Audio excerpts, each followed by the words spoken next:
Hello everyone, नमस्कार। Welcome to Umang tutorial. दोस्तों, आज के इस वीडियो लेक्चर में हम जानेंगे जलवायु के बारे में। छत्तीसगढ़ की जलवायु में बेसिकली हम लोग समझेंगे कि मौसम और जलवायु में अंतर क्या होता है, जलवायु को प्रभावित करने वाले जो कारक हैं वो क्या होते हैं। कुछ भारतीय जलवायु को भी समझेंगे और उसी के अनुसार हम लोग छत्तीसगढ़ के जलवायु को समझने का प्रयास करेंगे। साथ ही हम जो छत्तीसगढ़ की ऋतुएं हैं, वर्षा ऋतु, शीत ऋतु, ग्रीष्म ऋतु, छत्तीसगढ़ राज्य का जो तापक्रम के आधार पर ताप कटिबंध में बांटा गया है उसको भी समझने का प्रयास करेंगे। तो चलिए सेशन की शुरुआत करते हैं बिना किसी विलंब के। सबसे पहले बात करते हैं जलवायु क्या होती है। क्लाइमेट, इसको अंग्रेजी में क्लाइमेट कहा जाता है। जलवायु अरबी भाषा का शब्द है जो मौसम से बना है, जिसका अर्थ होता है ऋतुओं की दिशा में परिवर्तन होना। तो अगर जलवायु की एक्चुअल डेफिनेशन देखें तो किसी विशाल क्षेत्र में लंबे समयावधि, और ये समयावधि लंबा लगभग 30-35 वर्ष का होता है, तो किसी विशाल क्षेत्र में लंबे समयावधि में मौसम की अवस्थाओं तथा विविधताओं के औसत को क्या कहा जाता है? जलवायु कहा जाता है। एक वर्ड यहाँ हम लोग सुनते हैं जो है मौसम। जो जलवायु रहेगा उसके लिए कंडीशन क्या चाहिए? विशाल क्षेत्र चाहिए, लंबी समयावधि चाहिए।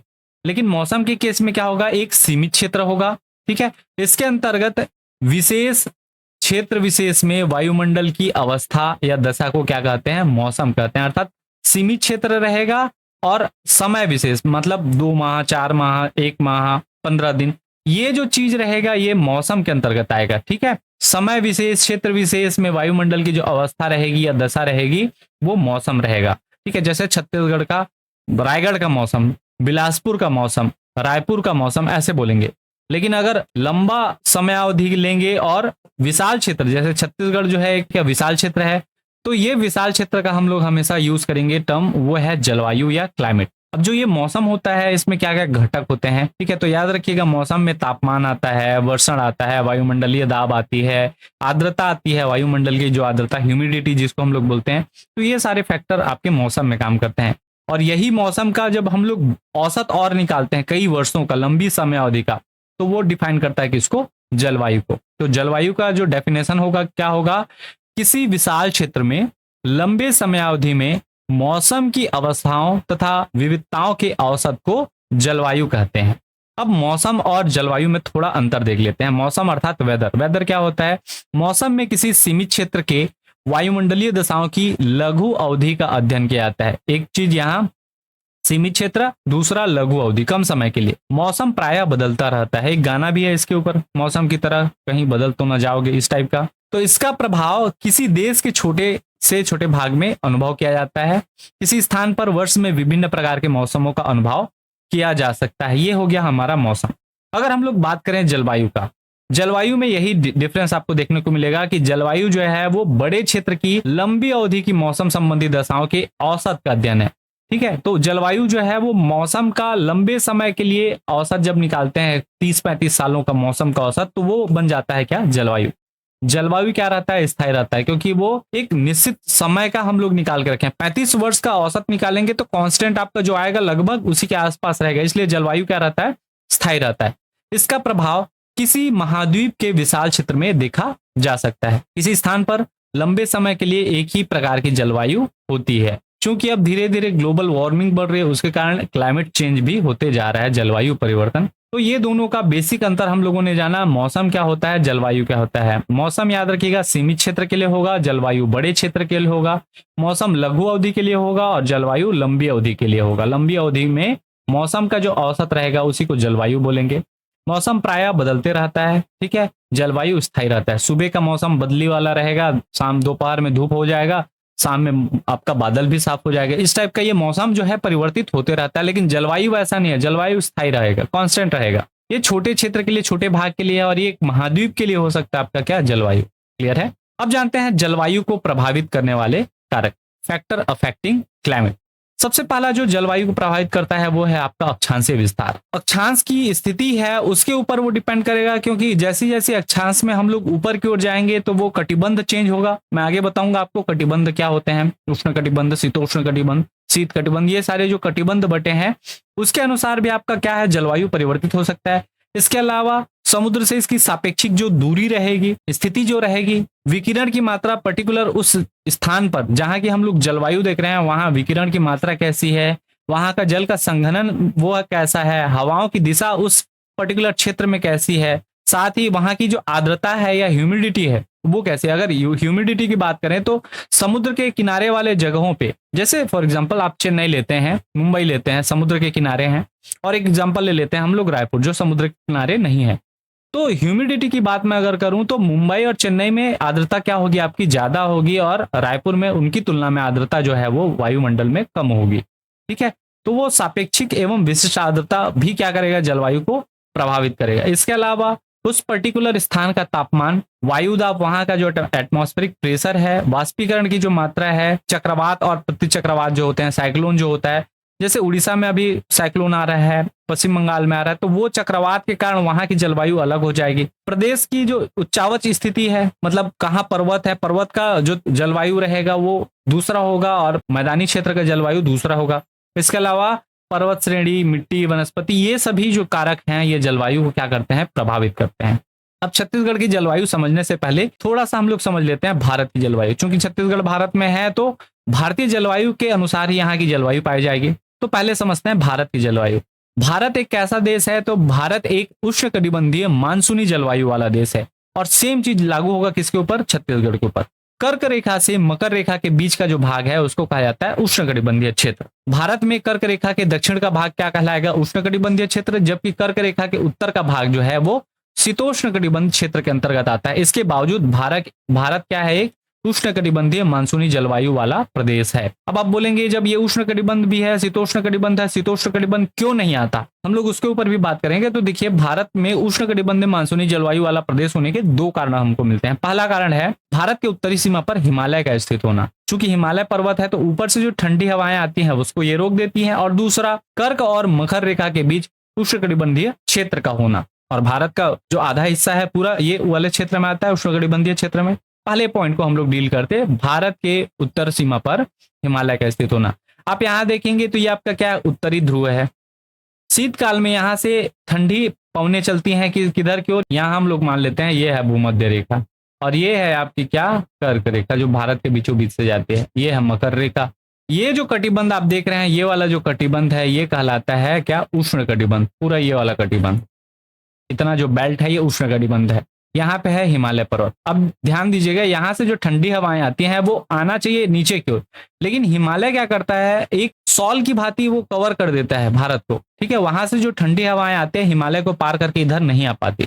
ठीक, तो हिमालय के कारण साइबेरिया जो पूर्वी रूस है और चीन में चलने वाली शीतल एवं ठंडी ध्रुवीय हवाएं भारत में प्रवेश नहीं कर पाती, जिसके कारण भारत में वास्तविक शीत ऋतु नहीं पाई जाती। याद रखिएगा, यहां से माइनस वाला जो टेम्परेचर है वो रोक देता है कौन सा, हिमालय पर्वत। हिमालय स्पष्ट रूप से जलवायु विभाजक का जो भूमिका है वो यहाँ पे निभा रहा है, और इसी कारण हिमालय के उत्तर में शीतोष्ण जलवायु पाई जाती है और हिमालय के दक्षिण में उष्णकटिबंधीय जलवायु पाई जाती है। अर्थात जो कर्क रेखा है वो जलवायु विभाजक की भूमिका नहीं निभा पाता। ये यहाँ निभाना चाहिए, इसके ऊपर शीतोष्ण मिलना चाहिए, लेकिन ये नहीं निभाता, बल्कि कौन निभाता है, हिमालय पर्वत निभाता है। क्लियर है।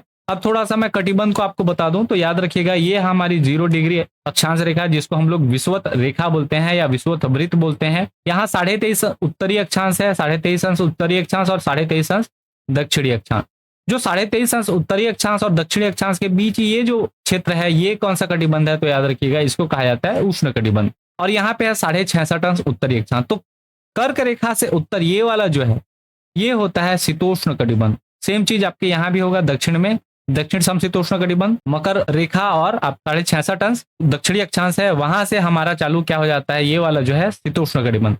और याद रखिएगा यह ध्रुवों से लेकर 66.5 तक शीत कटिबंध पाया जाता है। तो इन शीत कटिबंधों से याद रखना, जो ठंडी हवाएं हैं वो दक्षिण की ओर आती हैं, विषुवत रेखा की ओर बढ़ती हैं, लेकिन यहाँ हमारा हिमालय पर्वत है तो ये शीतोष्ण कटिबंध वाला जलवायु यहाँ नहीं पाया जाता।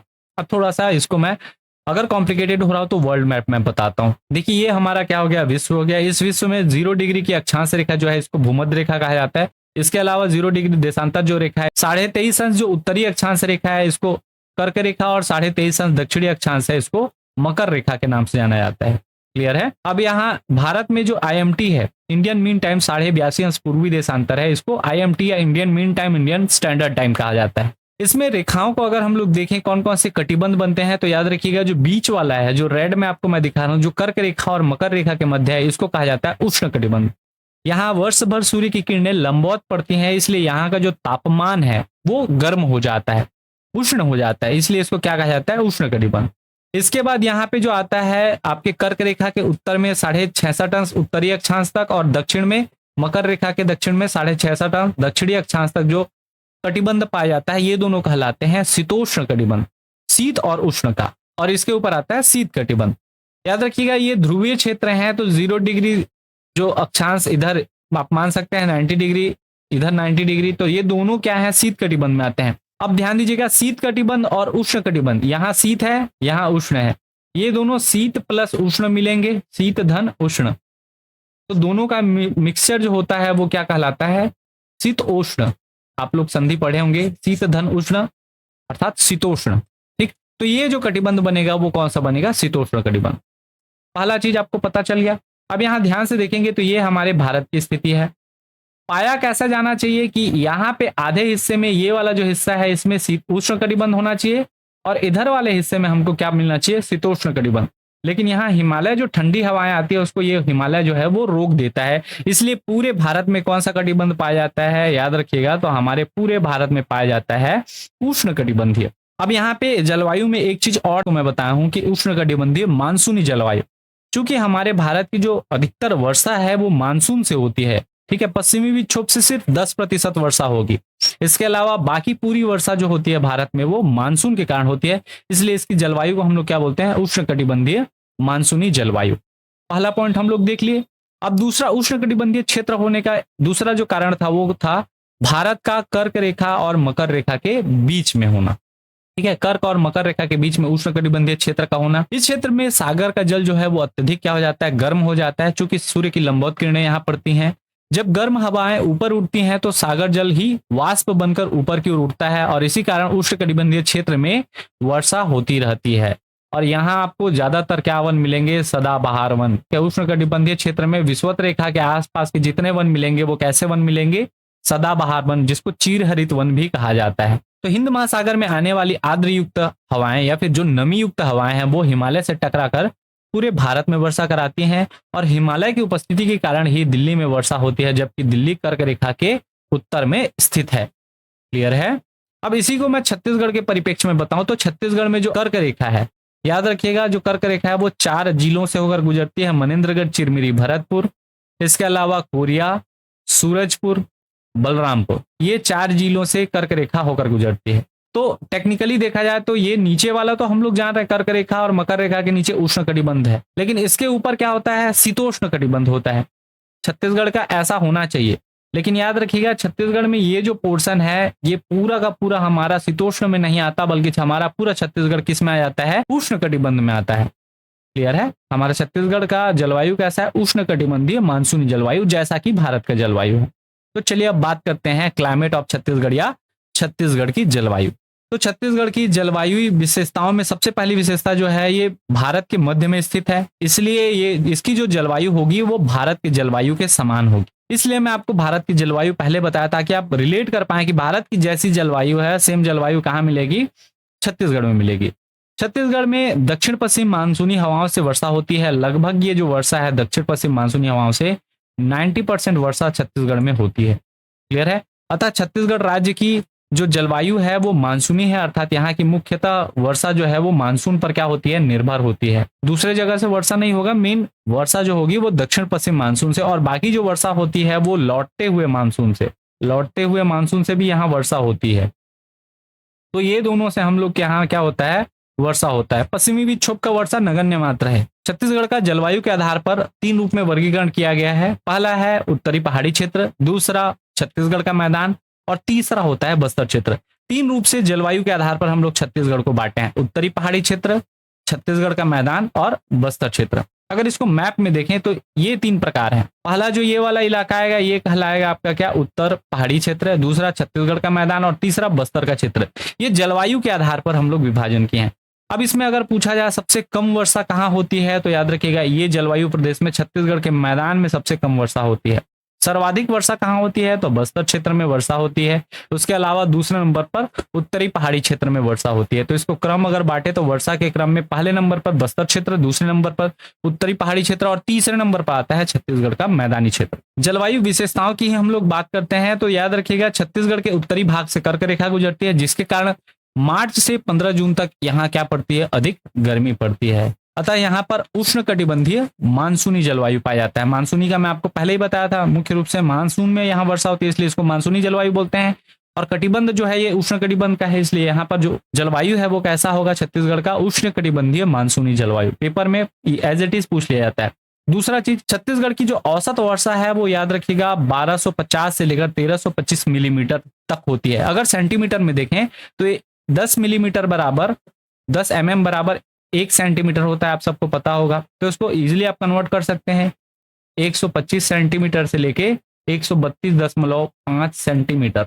दो अलग अलग टाइप में दे देते हैं, कई बार मिलीमीटर में दे देता है डेटा, कई बार सेंटीमीटर में, तो दोनों वही चीज है। भू आविष्टित राज्य है, आपको पता होगा छत्तीसगढ़ चारों ओर से लैंड लॉक्ड है। तो भू आविष्टित राज्य होने के कारण, समुद्र से अधिक दूरी होने के कारण यहाँ की जो जलवायु है वो महाद्वीपीय जलवायु है। महाद्वीपीय जलवायु होने के कारण इसको क्या कहा जाता है, उष्णकटिबंधीय मानसूनी महाद्वीपीय जलवायु। इसके अलावा छत्तीसगढ़ की जलवायु गर्म और आर्द्र होती है, ठीक है, अर्थात गर्म और आर्द्र। गर्म मतलब गर्मी बढ़ा है, आर्द्रता मतलब जो आपके ह्यूमिडिटी है, ठीक है, इसके कारण ये शुष्क उपाद्र है। तो अब बोल सकते हैं शुष्क उपाद्र महाद्वीपीय प्रकार की जलवायु, एक नया टाइप आप अगर देख सकते हैं तो, ठीक है। एक हो गया उष्णकटिबंधीय मानसूनी जलवायु, अगर ऑप्शन में ये है तो ये होगा। अगर ऑप्शन में ये नहीं देता है मानसूनी जलवायु वाला, तो दूसरा ऑप्शन में दे सकता है शुष्क उपाद्र महाद्वीपीय प्रकार की जलवायु।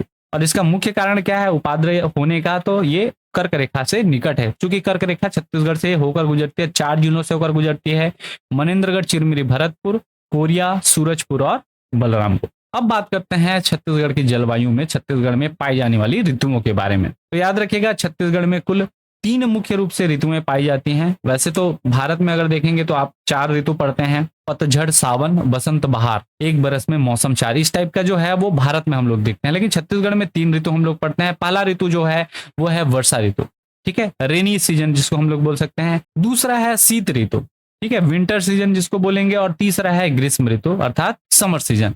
जो वर्षा ऋतु है या रेनी सीजन है ये 16 जून से लेकर 15 अक्टूबर के मध्य छत्तीसगढ़ में पाया जाता है ये ऋतु। शीत ऋतु 16 अक्टूबर से लेकर 15 फरवरी तक और ग्रीष्म ऋतु 16 फरवरी से लेकर 15 जून तक छत्तीसगढ़ में विद्यमान रहता है। ये एक मोटा मोटा आंकड़ा है, ऐसा हमेशा होता है ऐसा नहीं है ना, लेकिन पढ़ाई की दृष्टि से ये आप याद रखिएगा 16 जून से 15 अक्टूबर तक वर्षा ऋतु, 16 अक्टूबर से 15 फरवरी तक शीत ऋतु और 16 फरवरी से 15 जून तक ग्रीष्म ऋतु पाया जाता है। चलिए एक एक ऋतुओं को देखते हैं। सबसे पहले बात करते हैं वर्षा ऋतु या रेनी सीजन के बारे में। छत्तीसगढ़ की जो वर्षा ऋतु है इसका सामान्य काल 16 जून से लेकर 15 अक्टूबर तक होता है और छत्तीसगढ़ में मानसून का जो प्रवेश होता है वो याद रखिएगा 10 जून से 15 जून के मध्य हो जाता है। आपको पता होगा जो मानसून है सबसे पहले दस्तक कहाँ देता है, केरल में देता है 1 से 2 जून के मध्य, ठीक है। जून के प्रथम सप्ताह में केरल में रहता है और जून के द्वितीय सप्ताह तक हमारे छत्तीसगढ़ में प्रवेश कर लेता है, ठीक है। वर्षा का जो हमारा स्रोत है वो याद रखिएगा मानसूनी है, अर्थात संपूर्ण राज्य में 90% जो वर्षा होती है वो किसके कारण होती है, मानसून से होती है। अर्थात इसी वर्षा ऋतु में 16 जून से लेकर 15 अक्टूबर के मध्य ही जो प्रदेश की 90% वर्षा है वो होती है, ठीक है। इसका अगर प्रकार देखा जाए तो इसका 2 प्रकार होता है, एक अरब सागर की शाखा और दूसरा होता है बंगाल खाड़ी की शाखा। तो छत्तीसगढ़ का मानसून जो है वो दक्षिण पश्चिम होने के साथ साथ बंगाल की खाड़ी शाखा से ज्यादा मानसून यहाँ पानी मिलता है, ठीक है। सर्वाधिक वर्षा किस माह में होती है, तो याद रखिएगा जुलाई माह में सर्वाधिक वर्षा होती है। औसत वर्षा की अगर मैं बात करूं तो यहाँ जो 90% औसत वर्षा होती है, 90% वो किस वर्ष में होती है, किस समय में होती है, तो 16 जून से लेके 15 अक्टूबर के मध्य ही आपकी एवरेज वर्षा होती है। बाकी जो 10% वर्षा होती है वो शेष 8 महीनों में होती है। 4 महीने आपके हो गए, तो बाकी जो 8 महीने बचे हैं उसमें बाकी का 10% वर्षा होगा। तो इस ऋतु में कुल मिलाकर वर्षा ऋतु में राज्य में सर्वाधिक वर्षा होती है, 90% वर्षा इसी मौसम में। अब थोड़ा सा इसको डायग्राम के माध्यम से समझें तो देखिए हमारा ये कर्क रेखा है, ये भूमध्य रेखा है। आपको पता होगा एक नियम आता है फेरल का नियम। फेरल का नियम कहता है जो व्यापारिक पौने रहते हैं, याद रखिएगा आप नाम सुने होंगे ट्रेड वाइंड्स, व्यापारिक पौने। फेरल के नियम के अनुसार उत्तरी गोलार्ध में हवाएं अपने दाईं ओर और दक्षिणी गोलार्ध में हवाएं अपने बाईं ओर मुड़ जाती हैं। मतलब भूमध्य रेखा से नीचे अगर इधर से कोई हवा आ रही है ऐसे करके, तो भूमध्य रेखा पार करेगी तो कहां मुड़ जाएगी, अपने दाईं ओर मुड़ जाएगी। और दक्षिणी गोलार्ध में किधर मुड़ेगी, अपने बाईं ओर। तो ये ध्यान में रखिएगा। ये किसका नियम है, तो फेरल का नियम मैं यहाँ लिख दे रहा हूं। आप लोग भारत के भूगोल में भी ये देखेंगे फेरल का नियम। ये जो नियम है वो व्यापारिक पौनों के लिए है, अर्थात व्यापारिक पौने जब दक्षिणी गोलार्ध से उत्तरी गोलार्ध में आती हैं, भूमध्य रेखा को पार करते हैं तो अपनी दाईं ओर मुड़ जाती हैं। एग्जाम्पल के लिए देखें तो ये जो हवाएं हैं, व्यापारिक पौने याद रखिएगा नीचे से आ रही हैं हमारी, जो आर्द्र व्यापारिक पौने हैं वो कहां से आ रही है, नीचे से। और जब भूमध्य रेखा क्रॉस करेंगी तो वो अपने दाईं ओर मुड़ जाएंगे, कुछ इस प्रकार से। और ये मुड़ाव अपना चलते रहेगा उनका, ठीक है। ये हवाएं धीरे धीरे क्या होंगी, भारत की ओर अग्रसर होंगी। अग्रसर होने का कारण क्या है, हाई प्रेशर और लो प्रेशर। आपको पता होगा यहाँ जो थार का मरुस्थल है, इस थार के मरुस्थल में लो प्रेशर जोन क्रिएट हो जाता है, ठीक है, निम्न दाब का क्षेत्र। और इधर हाई प्रेशर जोन रहता है, तो हवाएं जो है वो हाई प्रेशर से लो प्रेशर की ओर गमन करती हैं। हवाएं इधर हाई प्रेशर है भूमध्य रेखा के नीचे में, वहां से वो लो प्रेशर की ओर जाएंगी, और लो प्रेशर में जाएंगी तो वो अपने साथ आर्द्रता युक्त जल वाष्प को लेकर आएंगी, ठीक है। और इसके कारण इस बीच में हमारा जो छत्तीसगढ़ है यहाँ वर्षा हो जाती है। अब दो शाखा में एक शाखा कौन सी है, यहाँ पे है बंगाल की खाड़ी, आपको पता होगा बंगाल की खाड़ी, और दूसरी शाखा है यहाँ अरब सागर।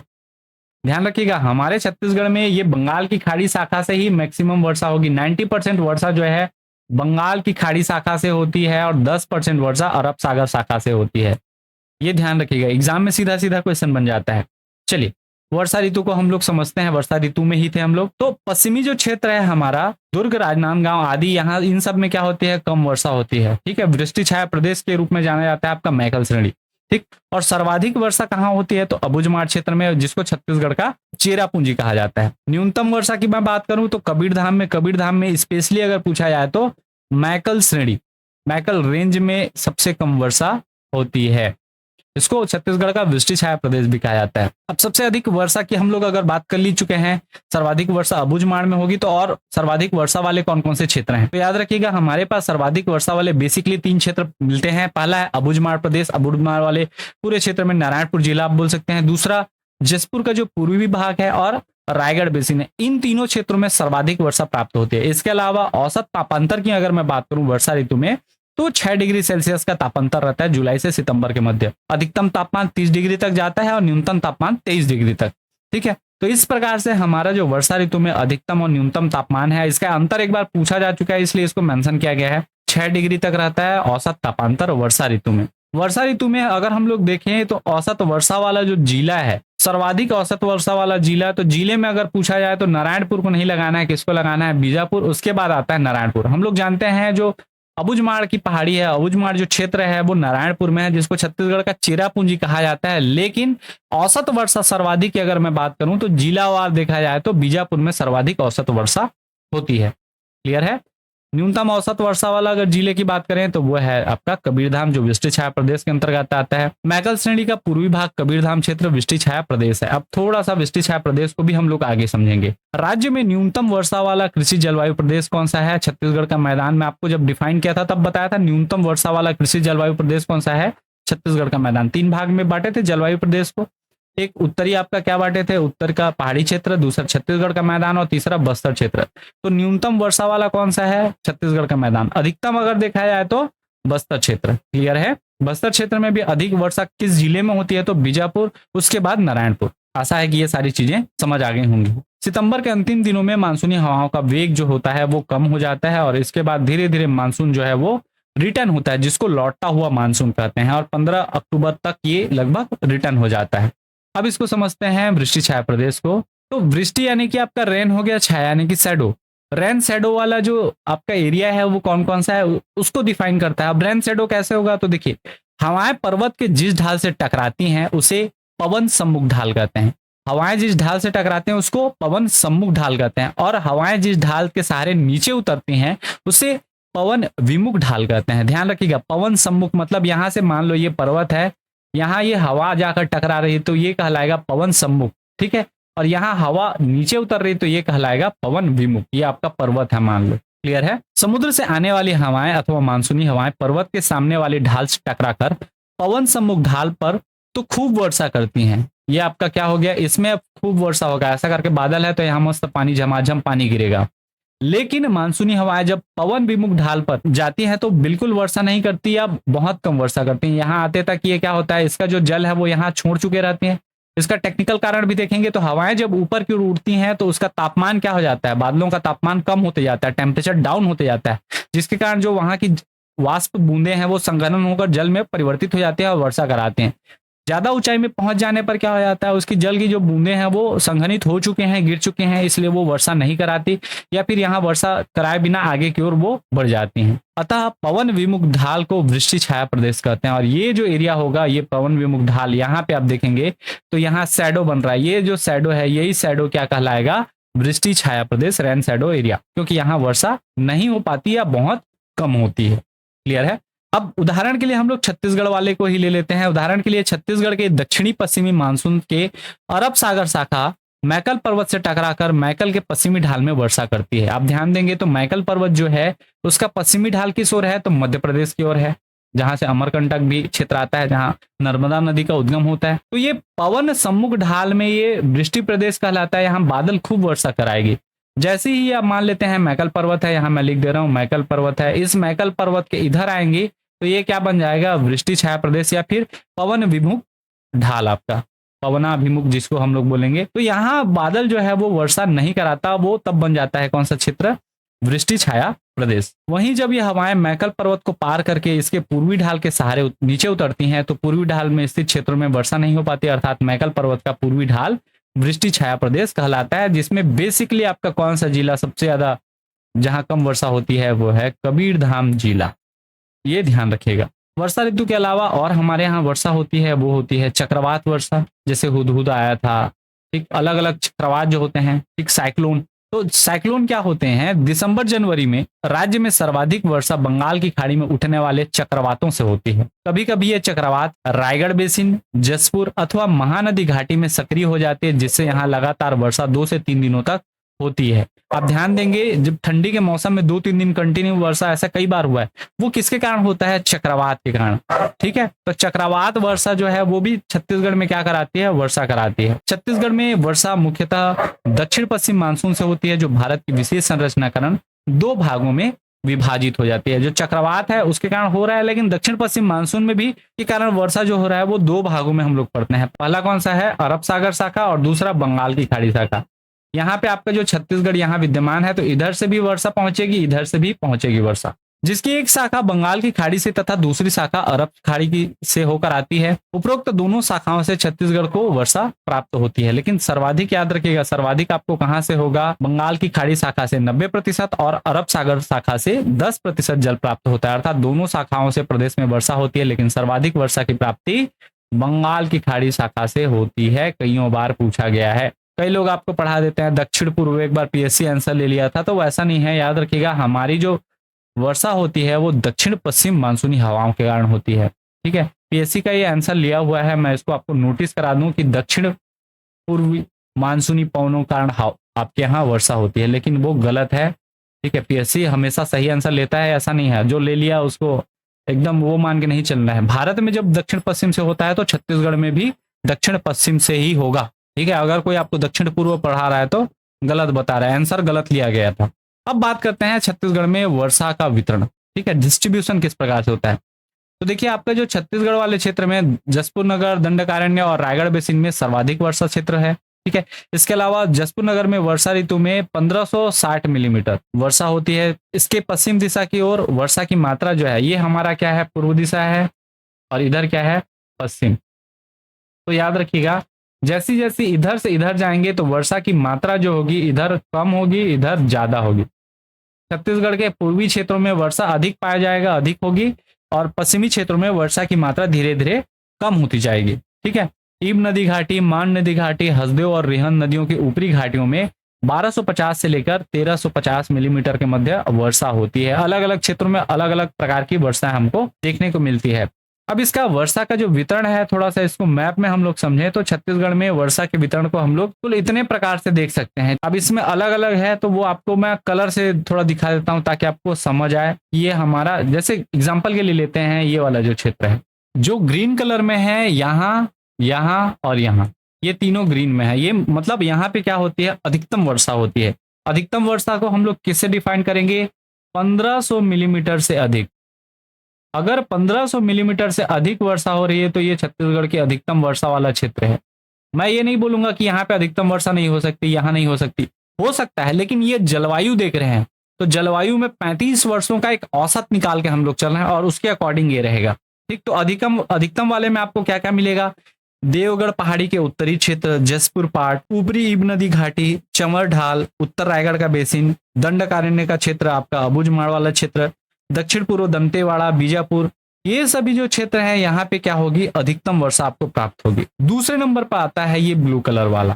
ठीक है, दूसरे नंबर पर मैं यहाँ इसको इस टाइप से दिखा दूं। पहले नंबर पर आ गया क्या, ग्रीन। सेकंड नंबर जहां अधिक वर्षा होगी ये अधिकतम है। एक नंबर क्या है, अधिकतम, ये ध्यान रखिएगा, ग्रीन में जो है वो अधिकतम है और ब्लू में जो है वो अधिक वर्षा वाला क्षेत्र है। वर्षा का वितरण यहाँ अधिक है। अधिक वर्षा वाला क्षेत्र मतलब यहाँ 1400 से लेके 1500 मिलीमीटर तक वर्षा होगी। अधिकतम में 1500 मिलीमीटर से अधिक, ये ध्यान रखिएगा।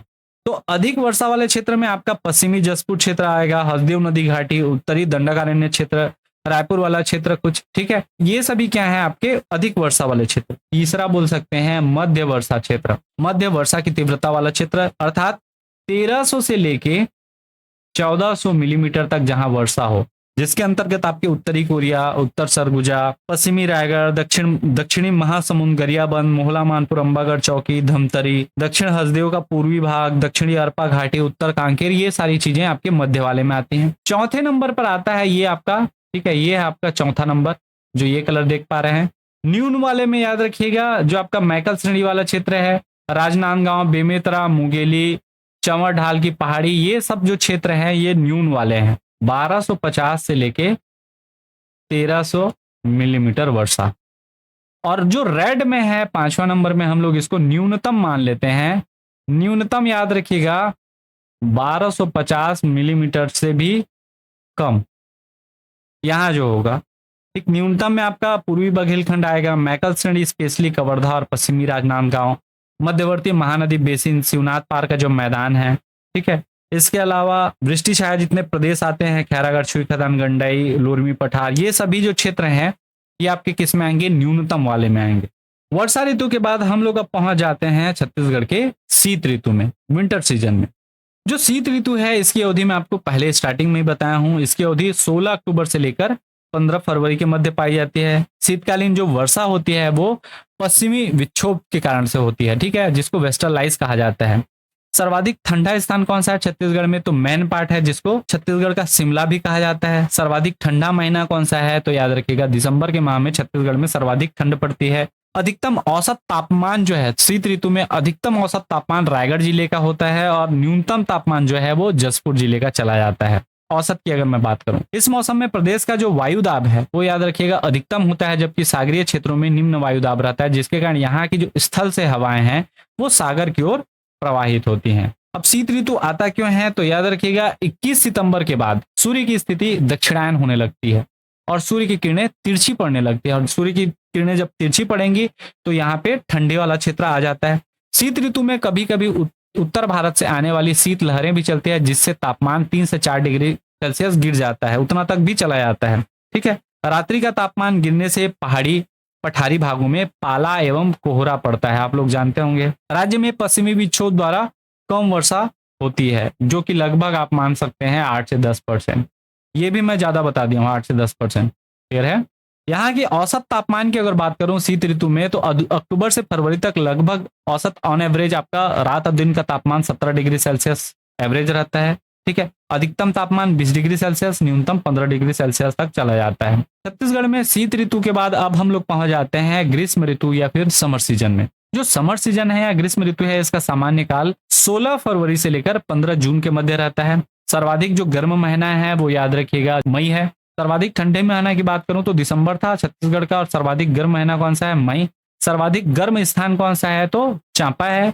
सर्वाधिक गर्म जिले की अगर बात करें तो रायगढ़ जिला है। इसके अलावा औसत तापमान की हम लोग बात करें, सर्वाधिक औसत तापमान जो है वो रायगढ़, शक्ति और जांजगीर चांपा जिले के कुछ भागों में औसत तापमान आपका सबसे हाईएस्ट रहता है। इस ऋतु में स्थलीय शुष्क प्रति चक्रवात प्रभाव के कारण मेघाच्छादन की मात्रा नगण्य रहती है और वायु की दिशा पूर्व, दक्षिण पूर्व और दक्षिण की ओर रहती है। ग्रीष्म ऋतु में औसत तापमान जो है वो फरवरी से जून तक 41 डिग्री सेल्सियस ऑन एवरेज रहता है, ठीक है। अधिकतम तापमान 45 डिग्री सेल्सियस और न्यूनतम 38 डिग्री सेल्सियस तक ग्रीष्म ऋतु में यहाँ का तापमान रहता है।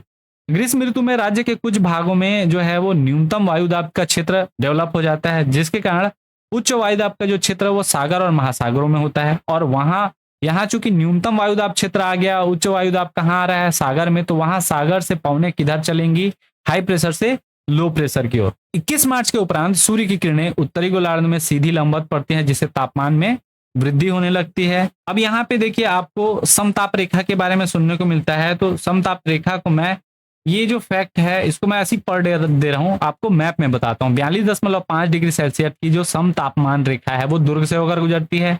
40 डिग्री की समतापमान रेखा जो है, समताप रेखा, वो बस्तर, उत्तरी बिलासपुर आदि से होकर गुजरती है। और 37 डिग्री सेल्सियस की समताप रेखा सरगुजा एवं जसपुर से होती है। ये तीनों पॉइंट को मैं, सेम पॉइंट को मैं किस में आपको बताऊंगा, मैप में बताऊंगा, आगे बता रहा हूं अभी। इसके अलावा मई के उत्तरार्ध और जून के पूर्वार्ध में उष्ण और शुष्क हवाएं चलती हैं, ये याद रखिएगा। किसमें, मई के उत्तरार्ध, मतलब 15 मई से लेके 15 जून तक, 15 मई से 15 जून के बीच में आपका क्या चलता है, गर्म और शुष्क हवा, जिसको हम लोग क्या बोलते हैं, लू बोलते हैं, ठीक है। छत्तीसगढ़ में 15, ये दोनों मई हो जून हो गया, माफ कीजिएगा, 15 मई से 15 जून के मध्य में आपका क्या लगता है, क्या चलता है, यहाँ पे गर्म उष्ण शुष्क हवाएं चलती हैं, जिसको लू कहा जाता है। और इसी समय आता है कटप्पा का बड़ा भैया, जिसको हम लोग क्या बोलते हैं, नौटप्पा। क्लियर है। चलिए अब इसका जो मैं डेटा, ये 3 डेटा, आप समताप रेखा को मैं मैप में बता रहा हूँ। देखिए ये हमारा जो भारत है, इसमें हमारा एनुअल टेम्परेचर का मैक्सिमम कब होता है, मिनिमम कब होता है, ठीक है। कलर कोडिंग के साथ है, तो आप उसको देख सकते हैं। मैं पूरे भारत में नहीं जाऊंगा, हम लोग फोकस करेंगे ये छत्तीसगढ़ वाले पोर्शन पे, इस पे, ठीक है। अलग अलग वेदर पे, अलग अलग वो में इसका मौसम कैसा रहता है। तो छत्तीसगढ़ की अगर हम लोग बात करें, तो यहाँ आपको 3 समताप रेखाएं पता चल रही हैं। पहली जो है वो याद रखिएगा, 42.5 डिग्री सेल्सियस की जो समताप रेखा है वो कहाँ से होकर गुजरती है, तो दुर्ग से होकर गुजरती है। ये मैं आपको बताया था, ये आपका दुर्ग, दुर्ग से कौन सा होकर गुजर रहा है, 42.5 डिग्री सेल्सियस का आपका समताप रेखा। दूसरा अगर देखें तो दूसरा हमारा है 40 डिग्री सेल्सियस का, ये 2 जगह से गुजर रहा है 40 डिग्री सेल्सियस, उत्तरी बिलासपुर और बस्तर, ठीक। ये बिलासपुर है, उत्तरी बिलासपुर, और ये बस्तर, इन दोनों से क्या चल रहा है आपका 40 डिग्री सेल्सियस का जो आपका समताप रेखा है वो गुजर रहा है उत्तरी बिलासपुर और बस्तर से। यही पॉइंट मैं आपको बताया था, आप स्लाइड पीछे करके भी देख लीजिएगा। और तीसरा एक देखे थे हम लोग, 37 डिग्री सेल्सियस का जो समताप रेखा है वो सरगुजा और जसपुर से होकर गुजर रहा है। ये आपका सरगुजा हो गया, ये जसपुर हो गया, इन दोनों से आपकी 37 डिग्री सेल्सियस की समताप रेखा ये गुजरती है, ठीक है। ये फैक्ट जो है ये पूछे गए सवाल है, इसलिए इसको मैं कवर करा रहा हूँ। 42.5 डिग्री सेल्सियस की समताप रेखा कहाँ से होकर गुजरती है, तो दुर्ग से। 40 डिग्री सेल्सियस की समताप रेखा बस्तर और उत्तरी बिलासपुर से। और 37 डिग्री सेल्सियस की समताप रेखा जो है वो जसपुर और सरगुजा से होकर गुजरती है। मतलब इन दोनों के बीच में जो टेम्परेचर वेरी करेगा, इन दोनों के बीच में, वो आप ऐसी बता सकते हैं कि वो 40 से 42 के बीच में रहेगा यहाँ का टेम्परेचर और यहाँ का टेम्परेचर। यहाँ की अगर हम लोग बात करें तो 40 से 37 के बीच में रहेगा, ये 37 से कम होगा, ये 40 से आपका बढ़ सकता है, कम हो सकता है, अलग अलग वेरी, लेकिन ये एरिया वाइज रहेगा। मतलब बस्तर क्षेत्र में लगभग मोटा मोटी यहाँ पे आपका जो ग्रीष्म ऋतु है वहां 40 डिग्री सेल्सियस। तो सर्वाधिक वाला कौन सा बेल्ट आपको मिल रहा है, ये वाला, जहां सर्वाधिक गर्म स्थान आपको मिलेगा कौन सा, चांपा। यहाँ पे सर्वाधिक गर्म जिला मिलेगा रायगढ़। यहाँ पे हम लोग अब बात करते हैं छत्तीसगढ़ में ताप कटिबंध। ग्रीष्म ऋतु में हम लोग देखते हैं ताप कटिबंध। तो छत्तीसगढ़ के ताप कटिबंध कुल 4 भागों में बांटा गया है, ठीक है। एक होता है आपका क्या, निम्न ताप कटिबंध, एक होता है मध्यम ताप कटिबंध, एक निम्नतम और एक उच्च ताप कटिबंध। ये पांचों को हम लोग देखते हैं। तो सबसे निम्नतम जो है वो ये वाला है, ये याद रखिएगा, निम्नतम ताप कटिबंध है, इसको हम लोग निम्नतम बोलेंगे। उसके बाद आता है दूसरा नंबर पे ये निम्न ताप कटिबंध। उसके बाद ये वाला जो है, ये दोनों आप देख सकते हैं, ये और ये दोनों आपके मध्य या मध्यम ताप कटिबंध। और ये रेड में है जो ये उच्च ताप कटिबंध। कुल मिलाकर हम इसको कितने भागों में बांटे, 4 भागों में। ताप कटिबंध को पहला जो है आपका 23.5 डिग्री से कम होगा तो वो क्या होगा, 23.5 डिग्री सेल्सियस से कम है वो निम्न ताप कटिबंध है। दूसरा नंबर पे 23.5 से लेके 25 डिग्री तक रहेगा तो वो निम्न रहेगा, ठीक है। इसके बाद अगला 25 डिग्री से लेकर 27 डिग्री है तो वो मध्यम रहेगा, और 27 डिग्री से अधिक है तो वो उच्च ताप कटिबंध। आप ध्यान देंगे तो छत्तीसगढ़ का जो सबसे गर्म स्थान है, मैं एक मिनट कलर चेंज कर ले रहा हूँ, सबसे गर्म स्थान चांपा यहाँ पे है, सबसे गर्म जिला रायगढ़ यहाँ पे है। तो गर्म वाले क्षेत्र में ही आपको ताप कटिबंध आपको ज्यादा दिख रहा है, यहाँ से इतना क्या रहेगा, वार्षिक आपका तापक्रम का ये ताप कटिबंध है। अब इसमें कौन कौन से क्षेत्र आते हैं थोड़ा सा मैं उसको डिस्क्राइब कर दूं, ताकि हम लोग आगे कटिबंध को भी समझेंगे। जो मैं आपको बताया चारों ताप कटिबंध उसको भी मैं बता दूंगा। तो पहला चीज याद रखिएगा, जो आपका ताप कटिबंध है इसमें कौन कौन सा क्षेत्र आता है मैं उसको बता दूं। सबसे पहले निम्नतम ताप कटिबंध की अगर मैं बात करूं, जो 23.5 डिग्री सेल्सियस से कम है, उसमें आता है मैनपाट, जसपुर और अंबिकापुर का क्षेत्र, ठीक है। मैनपाट, जसपुर और अंबिकापुर का क्षेत्र। इसके अलावा निम्न ताप कटिबंध यानी कि ये वाला निम्न ताप कटिबंध, ये ग्रीन वाला है। इसमें कौन कौन से आते हैं, तो महानदी बेसिन क्षेत्र, महानदी घाटी का शिवनाथ पार का मैदान, बिलासपुर का मैदान, मैकल श्रेणी क्षेत्र, राजनांदगांव, मोहला, मानपुर, अंबागढ़ चौकी, दुर्ग, रायपुर उच्च भूमि, महानदी शिवनाथ दोआब क्षेत्र, हसदेव बेसिन। छत्तीसगढ़ राज्य का जो अधिकांश भाग है वो इस कैटेगरी में आता है। तीसरा होता है मध्यम ताप कटिबंध। आप देखेंगे पूर्वी बघेलखंड का पठार और दंडकारण्य का पठार वाला जो क्षेत्र है, इसमें पूर्वी बघेलखंड प्रदेश, हसदेव बेसिन, दक्षिण जसपुर के पठारी प्रदेश और पूरा बस्तर क्षेत्र आता है किसमें, मध्यम ताप कटिबंध में, ये वाले में। और लास्ट आता है आपका उच्च ताप कटिबंध, जो 27 डिग्री सेल्सियस से अधिक का तापमान रहता है मध्य पूर्व क्षेत्र में, जैसे रायगढ़, शक्ति, जांजगीर चांपा और कुछ हिस्से जो आपके सारंगढ़, बिलाईगढ़ और महासमुंद के हैं। ये सभी जो हैं वो किस में आते हैं, उच्च ताप कटिबंध वाले क्षेत्र में आते हैं। एक कलर ग्रेड से देखें तो ये आपका ग्रीन वाला जो दिखाई दे रहा है, ये जो है आपका सबसे ग्रीन है वो निम्नतम ताप कटिबंध, हल्का ग्रीन है वो निम्न ताप कटिबंध, फिर येलो में जो दिखाई दे रहा है वो मध्यम ताप कटिबंध, और अंतिम जो है वो उच्च ताप कटिबंध। क्लियर है। तो इस प्रकार से हम लोगों ने छत्तीसगढ़ के ताप कटिबंध को जाना। अब कुछ चीजें जो है टू दी पॉइंट फैक्ट समझते हैं। तो पहला फैक्ट इसमें हमको जानने को मिलता है कि छत्तीसगढ़ में मानसून का जो प्रवेश है वो कब होता है। तो याद रखिएगा, छत्तीसगढ़ में जो मानसून का प्रवेश है वो 10 से लेके 15 जून के मध्य होता है। 10 से 15 जून के मध्य छत्तीसगढ़ में मानसून का प्रवेश होता है, ये फैक्ट याद रखिएगा। दूसरा चीज, छत्तीसगढ़ का जो जलवायु है उसका कटिबंध कौन सा है, जलवायु का कटिबंध अगर हम लोग बोले तो छत्तीसगढ़ का कटिबंधीय क्षेत्र कौन सा है, तो याद रखिएगा छत्तीसगढ़ बेसिकली उष्ण कटिबंधीय जलवायु वाला क्षेत्र है, ठीक है।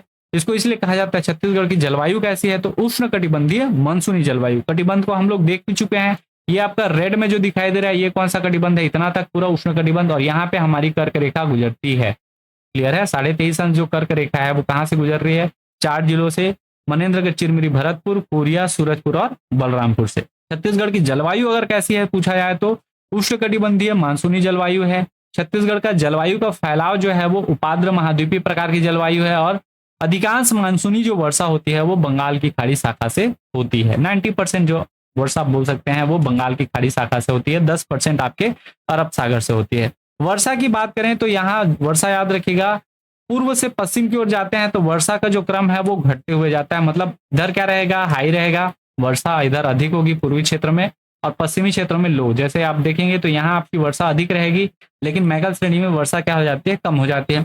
औसत वार्षिक वर्षा की अगर बात करें तो 1250 से लेकर 1325 mm तक औसत वार्षिक वर्षा होती है। और वर्षा की जो यहाँ की प्रकृति है वो बेसिक वर्षा यहाँ मानसून काल में होती है, इसलिए इसको मानसूनी वर्षा कहा जाता है। छत्तीसगढ़ के ठंडे स्थान की बात करें तो छत्तीसगढ़ का जो सबसे ठंडा स्थान है वो है मैनपाट, अंबिकापुर के समीप है, ठीक है, सरगुजा जिले में, वो छत्तीसगढ़ ठंडा स्थान माना जाता है। यही बात करें छत्तीसगढ़ का गर्म स्थान, तो छत्तीसगढ़ का गर्म स्थान माना जाता है चांपा को। जांजगीर चांपा जिले में है छत्तीसगढ़ का सबसे गर्म स्थान चांपा। इसके अलावा छत्तीसगढ़ का चेरापूंजी किसे कहा जाता है, तो याद रखिएगा अबुझमाड़ जो क्षेत्र है उसको छत्तीसगढ़ का चेरापूंजी कहा जाता है, जो नारायणपुर जिले में है। और छत्तीसगढ़ का यहाँ देख चुके सर्वाधिक वर्षा जो होती है वो अबुझमाड़ है। तो सबसे कम वर्षा कहाँ होती है, तो याद रखिएगा मैकल पर्वत श्रेणी में सबसे कम वर्षा होती है। ये जो हमारी मैकल पर्वत श्रेणी है इसका विस्तार कुछ इस प्रकार से है।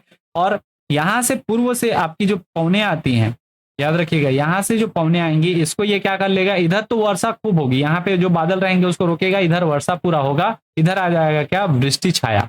तो सबसे कम अगर वर्षा अगर पूछा जाए तो ये आपका कबीर धाम जो है, कबीर धाम में क्या होता है, सबसे कम वर्षा होती है, सबसे न्यूनतम वर्षा जो है कबीर धाम जिला माना जाता है।